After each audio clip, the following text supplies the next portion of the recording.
distract myself and soothe the incessant pain, but it was hard to concentrate. How had I ended up here, bound and imprisoned in a cave? I could only remember leaving Skyfell and traveling toward Haven a few days ago.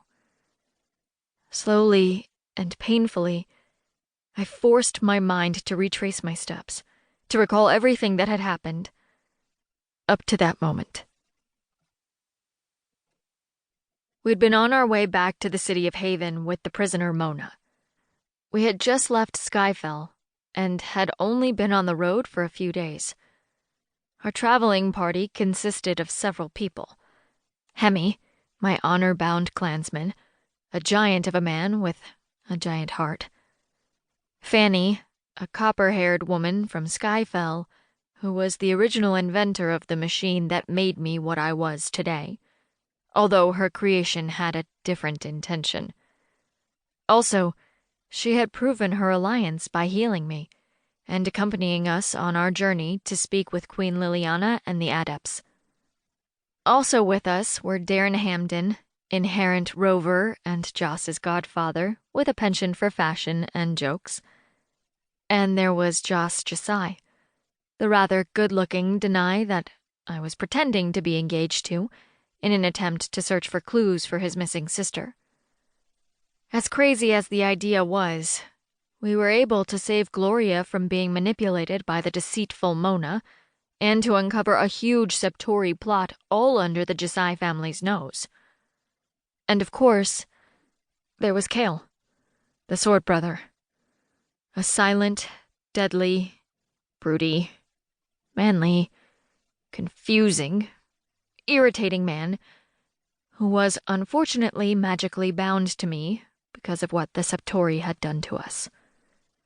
We were a ragtag band, trying to make the journey to the city of Haven as quick as possible, and trying to stay one step ahead of anyone tracking us. But I couldn't shake the disappointment of not finding Joss's sister, Tenya. She was still out there somewhere. Joss rode over to us. "We are stopping up ahead for the night." His blonde hair was getting long and starting to brush the collar of his cream-colored shirt.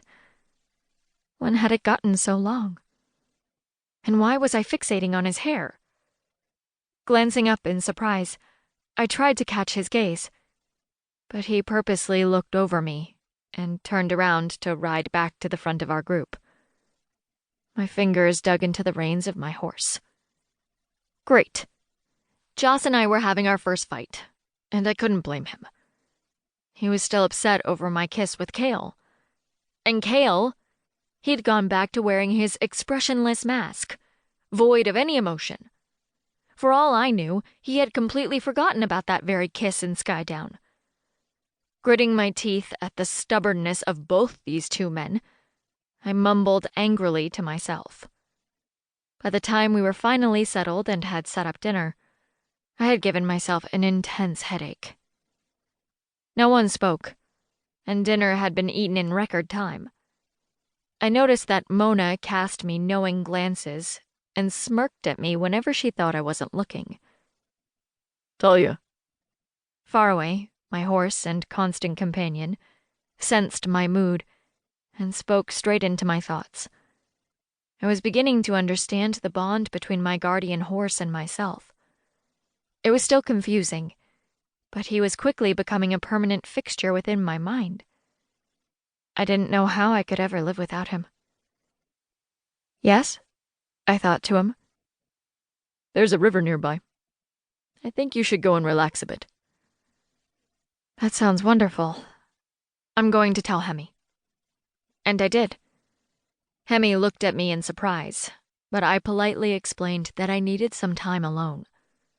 And even though he was uncomfortable with the idea, Fanny persuaded him to let me go. "That horse of hers is protection enough. She'll be fine, you big oaf," she said. Her copper-colored hair was pulled back off her face with a blue scarf. She slapped him on the arm, and Hemi grunted dramatically as if he were in a lot of pain. Grabbing a bar of soap, I took off with Faraway. I placed my hand on Faraway's neck and walked with him while